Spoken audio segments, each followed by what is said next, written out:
Fala, Doc, beleza? Essa é mais uma aula de anatomia da MedSimple. Eu sou a Vitória Miriela e hoje a nossa aula é de tema Introdução ao Estudo dos Ossos. A aula está dividida em uma seção bônus, função dos ossos, divisão do esqueleto, número de ossos, classificação, acidentes e formações ósseos e outra seção bônus. Mas antes, vamos tentar responder uma pergunta? Então pausa o vídeo e tenta responder, Doc. Tudo bem se você não souber a resposta agora, mas eu te garanto que até o final da aula você vai estar apto para respondê-la. Então, a osteologia é o nome dado ao estudo dos ossos. Os ossos são tecidos vivos, em forma sólida de tecido conjuntivo, altamente especializado e que formam a maior parte do esqueleto e são o principal tecido de apoio do corpo. E como funções importantes para o esqueleto, podemos citar proteção para as estruturas vitais, como coração, pulmões e sistema nervoso central, sustentação do peso e conformação do corpo, base mecânica do movimento, e isso ocorre através de um sistema de alavancas que, quando movimentadas, permitem que os músculos se desloquem. Armazenamento de sais, como cálcio e fosfato. E uma informação interessante aqui, Doc, é que na formação dos ossos do bebê, ela se faz em grande parte pela reabsorção desses íons que são armazenados no organismo materno. E por último, e não menos importante, a hematopoiese, ou seja, a produção das células do sangue. O esqueleto pode ser dividido em duas grandes porções, Doc. Uma axial e a outra apendicular, que está ligada à axial. Mas vamos começar falando sobre o esqueleto axial. Ele está representado na imagem em amarelo e é formado pelos ossos da cabeça, coluna vertebral e tórax. O esqueleto axial funciona como um eixo central do corpo para onde convergem as forças mecânicas e onde o peso é descarregado. O esqueleto apendicular, que é anexo ao esqueleto axial, é formado pelos ossos dos membros superiores e inferiores, e os ossos dos membros podem ser divididos em duas partes, cintura ou cíngulo e partes livres. A parte livre dos membros superior é composta pelos ossos do braço, antebraço e mão. E já a parte livre dos membros inferiores é composta pelos ossos da coxa, da perna e do pé. A principal função dos ossos dos membros é a de realizar os movimentos, Doc. Então, só para recapitular, Doc, o esqueleto axial e o esqueleto apendicular se unem por meio de cinturas. A cintura escapular, constituída pela escápula e a clavícula, e a cintura pélvica, constituída pelos ossos do quadril. Mas não vacila, hein, Doc? As cinturas fazem parte dos ossos dos membros e por isso fazem parte do esqueleto apendicular. E no indivíduo adulto, idade na qual se considera completado o desenvolvimento orgânico, o número de ossos é de 206. Entretanto, esse número varia se a gente levar em consideração os fatores etários, os fatores individuais e os critérios de contagem dos anatomistas. Por exemplo, Doc, o osso frontal no feto é constituído por duas partes separadas por um plano mediano, que posteriormente se soldam para formar o osso frontal no adulto.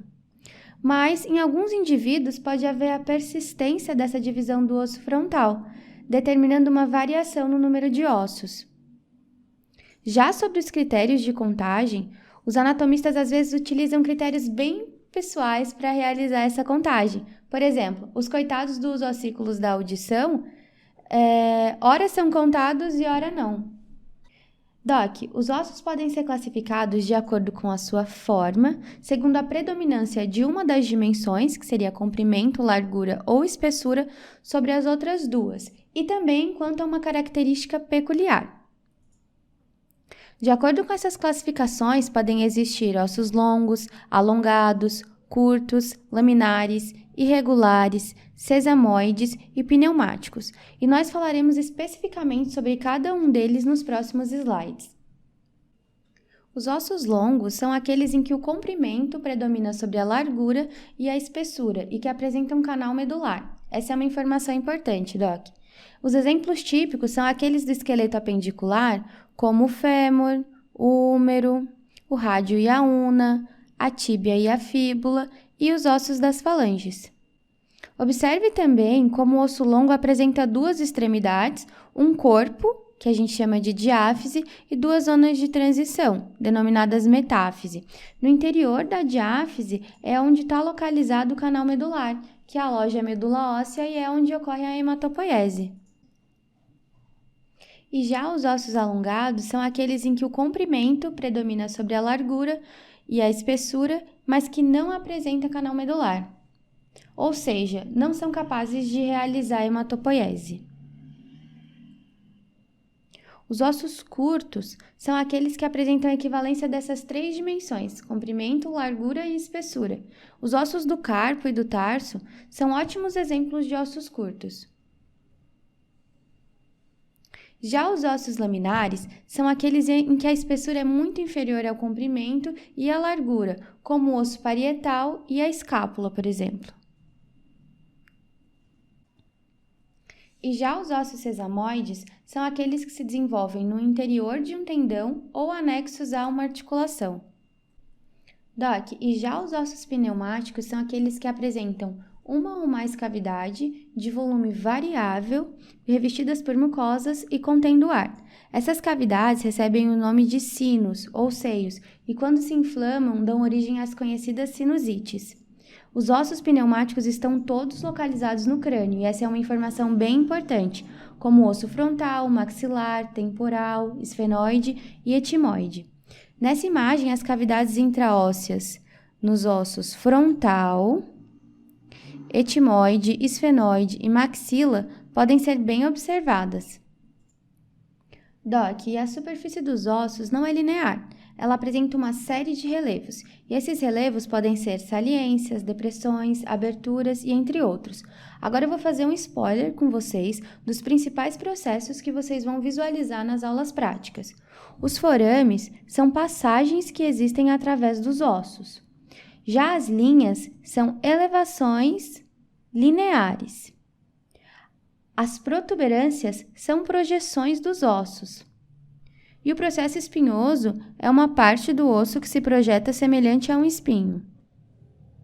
E quando a gente fala em tuberosidade, Doc, ou tuber, que são sinônimos, trata-se de uma grande elevação arredondada nos ossos. Já a cabeça é uma extremidade articular grande e arredondada. O sulco é uma depressão ou escavação alongada. A gente pode imaginar um rio que secou e o sulco seria esse caminho remanescente que ficou ali. A crista é um espessamento ou bordo alongado presente nos ossos. E os côndilos são as partes articulares dos ossos, justamente que permitem a movimentação deles. Capítulo é uma elevação articular pequena e redonda, e a tróclea é uma estrutura que funciona como uma polia ou roldana. Doc, esse aqui é o osso do quadril, e novamente a gente consegue identificar um espessamento ou bordo elevado que a gente vai classificar como uma crista. Pode-se observar também um tubérculo, que é uma proeminência pequena e arredondada, e um tuber ou tuberosidade, que diferente do tubérculo é uma elevação bem mais arredondada e maior. As fossas são áreas ocas ou deprimidas encontradas nos ossos. E esse acidente aqui no meio, Doc, a gente já falou dele. Como você acha que ele se chama? Esse é o forame, aquela passagem que existe através do osso.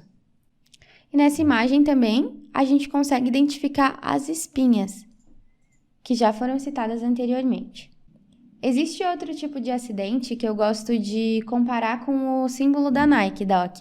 Essas são as incisuras. Então, sempre que você vê um acidente, uma formação óssea que se parece com o símbolo da Nike, você pode pensar em incisura. Doc, e aquela pergunta lá do início, você tentou responder? Se você ainda não tem a resposta, pausa o vídeo e tenta responder agora, beleza? Então, assinale a alternativa que descreve incorretamente um acidente ou uma formação óssea. Então, aqui na alternativa D, fala que a tróclea é uma depressão ou escavação alongada. Na verdade, a gente conversou sobre a tróclea aqui nessa outra imagem, onde a gente pode perceber que a tróclea, na verdade, é uma estrutura que funciona como uma polia ou rodana. Nada mais é do que a superfície articular lisa de um osso sobre a qual outro osso vai deslizar.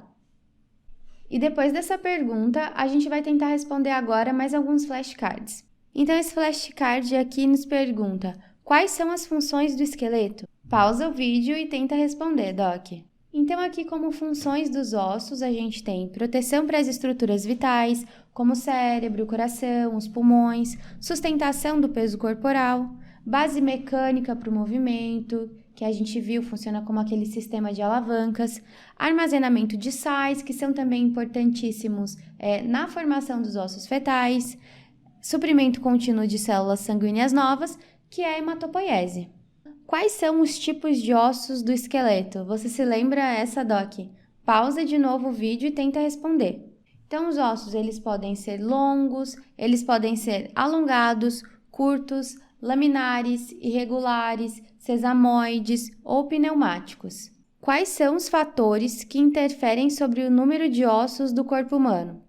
Então, a gente viu que no indivíduo adulto, a idade em que se espera o desenvolvimento completo do organismo, o número de ossos normal seria de 206, mas alguns fatores podem interferir, que seria faixa etária, critérios individuais e critérios de contagem dos anatomistas. E o que são acidentes ósseos? Os acidentes ósseos são um conjunto de relevos presentes na superfície externa dos ossos, que podem ser, como a gente viu, uma incisura, uma fossa, um forame, uma tróclea, um côndilo. E por último, nosso último flashcard pergunta: com base em que os ossos podem ser classificados? Os ossos podem ser classificados quanto à forma, então eu vou avaliar a espessura, a largura e o comprimento desse osso, e uma dessas dimensões deve predominar sobre as outras duas, e quanto a uma característica peculiar, como por exemplo a dos ossos pneumáticos. E aqui nessa sessão de resumo da aula, Doc, nós vamos falar dos pontos mais importantes que foram citados aqui. Então, os ossos, eles apresentam funções, e é importante que a gente saiba quais funções são essas. O esqueleto também pode ser dividido em axial e apendicular. E o esqueleto axial e o esqueleto apendicular se unem através de cinturas ou cíngulos. É importante lembrar também que o indivíduo adulto possui 206 ossos, mas esse número varia de acordo com alguns critérios. E a principal forma de classificação dos ossos leva em consideração a sua forma, mas também eles podem ser avaliados de acordo com características peculiares, como os ossos pneumáticos. E os ossos apresentam acidentes e formações ósseas. E essas são as nossas referências, Doc.